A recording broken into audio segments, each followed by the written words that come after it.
Welcome back students. Previous video में हमने पढ़ा था कि पीपल्स गॉड को मानने लगे थे, प्रेयर करने लगे थे और एग्रीकल्चर में या फार्म में अच्छे ग्रेन्स आने के लिए वो प्रेयर करने लगे थे। ओके। और पीपल कौन कौन सी चीज़ों को स्टूडेंट्स इम्पोर्टेंस देने लगे थे शेयरिंग के लिए।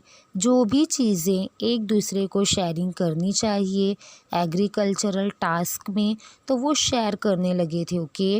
वाटर रिसोर्सेस एक दूसरे के साथ शेयरिंग करने लगे थे और विलेज सेटलमेंट जो है इसकी सिक्योरिटी के लिए इम्पोर्टेंस देने लगे थे। तो विलेज सेटलमेंट में रहने के लिए उन्होंने कई रूल और कस्टम्स को इस्टेब्लिश किया था। ओके। और उनको फॉलो करने के लिए कहा जाता था सब लोगों को, और इन सारी चीज़ों को मैनेज करने लगे थे। तो इसी टाइम क्या हुआ, सोशल सिस्टम फॉर्म होने लगा। ओके। एग्रीकल्चरल जो थिंग्स थी वो क्या होने लगी थी स्टूडेंट्स, वो बढ़ने लगी थी। ओके। तो आज हम उसके आगे के पॉइंट्स कंटिन्यू करेंगे।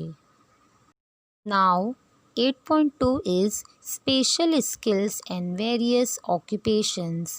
In the times before agriculture, people obtained food such as meat, fruits, and roots by hunting and gathering, but could not store it for a long time. Therefore, all the men and women in the community were continuously engaged in getting food.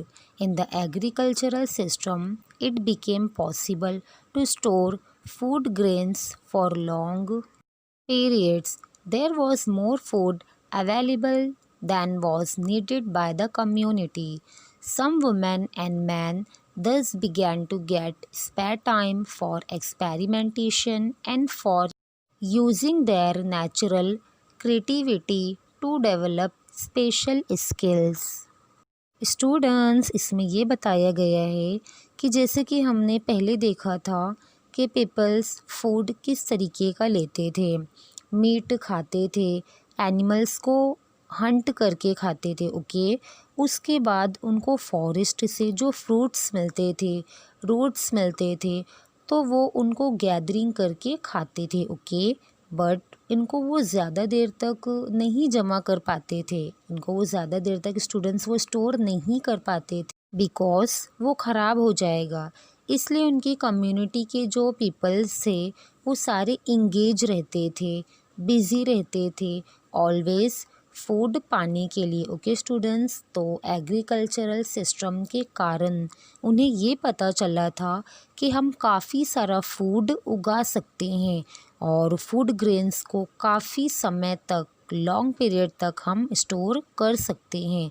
तो जो भी community थी, जितने सारे peoples वहाँ पर थे, तो उनके लिए काफ़ी सारा फूड बच सकता था और मिल पाता था उनको एग्रीकल्चर के कारण। ओके स्टूडेंट्स, उनको खाने के लिए अगर खाना जो इजीली अवेलेबल हो रहा था और जो टाइम उनको मिल रहा था, तो उसमें कुछ मैन और वुमेन एक्सपेरिमेंटेशन करते थे। तो जो उनकी नेचुरल क्रिएटिविटी थी या फिर वो स्पेशल स्किल्स को खाली टाइम में डेवलप करने लगे थे।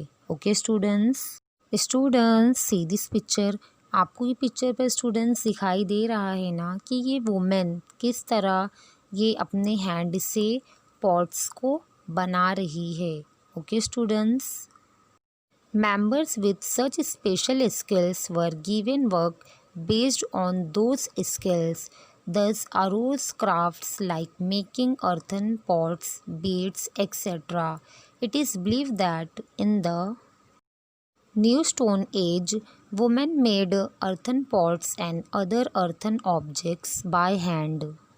स्टूडेंट्स, तो जिसको जो वर्क अच्छे से आता था, जो स्पेशल स्किल्स उनमें थे, उसी टाइप के वो वर्क करने लगे थे। Okay.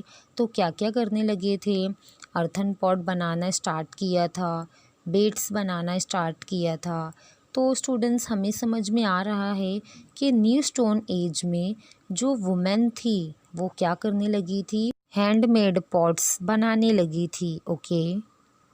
Now 8.3 is community life based on mutual cooperation.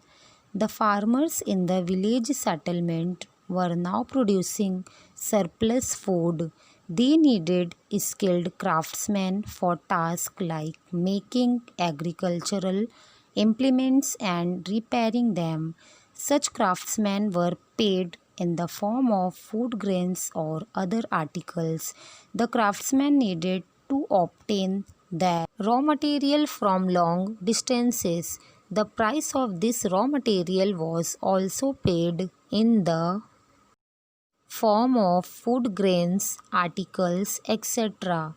Thus, the barter system of buying and selling was established. The barter system also began to be used when there was a need to obtain raw materials, finished objects, other articles of daily use, etc. from other places. Salt is an essential item. Most of the village settlements needed to obtain it from faraway places. Salt traders also traded articles they received in exchange of salt.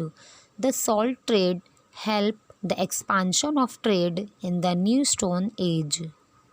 Students तो यहाँ पर क्या करने लगे थे, जो अलग अलग टाइप का फूड है, सरप्लस फूड मीन्स क्वांटिटी में ज़्यादा अमाउंट में वो फूड बनाने लगे थे। ओके, तो उन्होंने काफ़ी सारे औज़ार हैं या फिर टूल्स हैं बनाना स्टार्ट किए थे। तो उनको ज़्यादा से ज़्यादा इम्प्लीमेंट्स चाहिए थे। इसके लिए उन्होंने जो क्राफ्ट्समैन थे जिनको अच्छे से इम्प्लीमेंट्स बनाने आता था, तो वो लोग बनाने लगे थे। या फिर उनको रिपेयरिंग करना है तो कोई एक पर्सन जिसको क्राफ्ट्समैन बोलते हैं, तो वो ऐसे लोगों को ये वर्क देने लगे थे। ओके स्टूडेंट्स, तो जो क्राफ्ट्समैन थे वो अगर ये इम्प्लीमेंट्स बना के देते थे तो इसके बदले में उनको क्या पेड करना पड़ता था। जैसे कि फॉर एग्ज़ाम्पल स्टूडेंट्स, अगर आज हम कुछ भी परचेस करते हैं तो हमको मनी देना पड़ता है। ओके, बट उस टाइम में मनी नहीं थे, उस टाइम में पैसे नहीं थे। इसके लिए वो क्या देते थे, फूड ग्रेन्स और अदर आर्टिकल्स जैसे कि अर्थन पॉट है, बीड्स हैं, ऐसा कोई भी मटेरियल उस क्राफ्ट्समैन को देते थे। ओके, और उसके बदले में इम्प्लीमेंट्स जो भी होते थे तो वो एग्रीकल्चर के लिए लेते थे। ओके, जो क्राफ्ट्समैन थे उनके लिए जो रॉ मटेरियल ज़रूरी था तो उसके लिए स्टूडेंट्स क्या करना पड़ता था, उनको पेड करना पड़ता था। तो किस तरीके का वो पेड करते थे, फूड ग्रेन्स और आर्टिकल्स देकर। ओके स्टूडेंट्स, तो बार्टर सिस्टम यहाँ पर क्या है, एक्सचेंज मीन्स एक दूसरे के साथ हम एक्सचेंज करते हैं। जैसे कि आज भी हमारा सिस्टम क्या है स्टूडेंट्स, बाइंग एंड सेलिंग।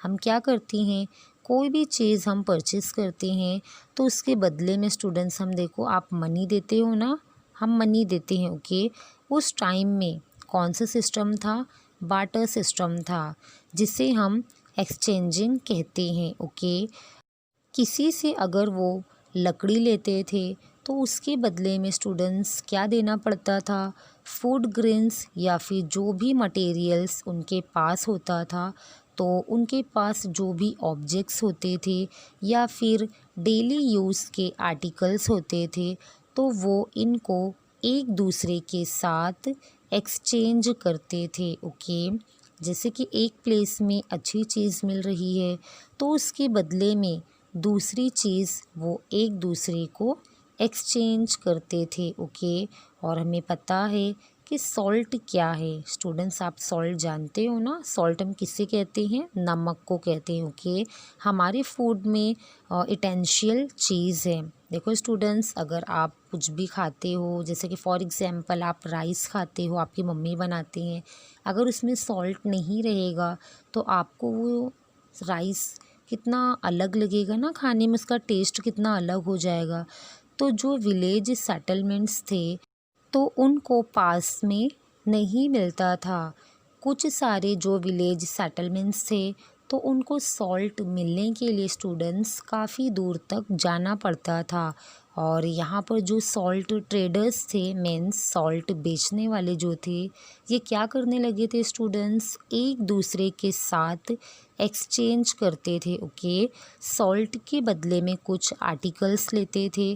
तो यहाँ पर हमें समझ में आ रहा है कि वो एक दूसरे के साथ वो चीज़ें एक्सचेंज करने लगे थे। Okay, the village community made rules for mutual cooperation in order to keep this system of trade and distribution of resources running smoothly.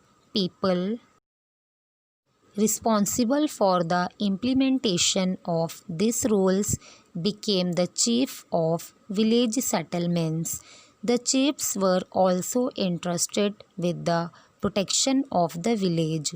This is how the village administrative system came into being, evidence of protective walls and moats around the village settlements of the New Stone Age has been found in excavations. These walls were built to protect the village settlements from floods, wild animals, and outsiders who stole the village cattle.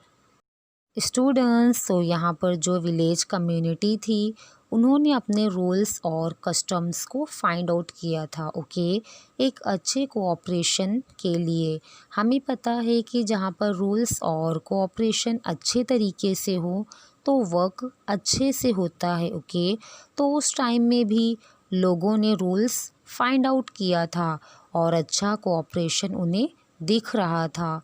तो जो भी उनका trade चल रहा था students, या किसी भी चीज़ का डिस्ट्रीब्यूशन है रिसोर्सेज से, वो जो भी डिस्ट्रीब्यूशन कर रहे थे ये कैसे चले, स्मूथली। ओके, मीन्स अच्छे तरीके से उनका वर्क हो पाए, इसके लिए उन्होंने कुछ रूल्स फाइंड आउट किए थे या फिर कस्टम्स को यहाँ पर इस्टेब्लिश किया था। ओके, और इसी कारण हमें उनके ट्रेड में कोऑपरेशन दिख रहा था। तो जो लोग थे, जो रिस्पॉन्सिबल थे, वो क्या करते थे स्टूडेंट्स, ऐसे रूल्स को इम्प्लीमेंट्स करते थे और सब लोगों को फॉलो करने के लिए बोलते थे। तो ऐसे जो हेड होते थे तो उनको चीफ बनाया जाता था विलेज सेटलमेंट में। ओके, तो जो चीफ होते थे स्टूडेंट्स, जो मेन होते थे उस विलेज सेटलमेंट के, तो वो क्या करते थे, अपने विलेज को प्रोटेक्ट करने का वर्क करते थे।